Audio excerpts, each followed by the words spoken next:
उसे कौन देख सकता कि यगाना है वो यकता। उसे कौन देख सकता कि यगाना है वो यकता। जो दूई की बू भी होती तो कहीं दो चार होता। जो दूई की बू भी होती तो कहीं दो चार होता। गालिब का एक बड़ा फ़लसफ़ियाना शेर।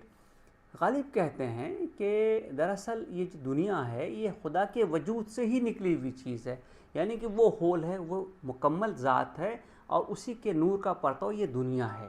तो इंसान को जब किसी दूसरे को देखना होता है तो उसके लिए डुअलिटी चाहिए।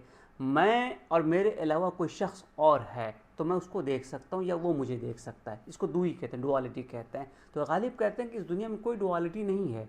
बुनियादी तौर से क्रिएटर और क्रिएशन एक ही चीज़ है। क्रिएशन क्रिएटर के ही एग्जिस्टेंस का एक पार्ट है, एक हिस्सा है। यही चीज़ गीता की फ़िलासफ़ी में भी कही गई है कि हम उसी से आए, उसी के पास वापस लौट के जाना है। वो होल है, हम उसका अंश हैं।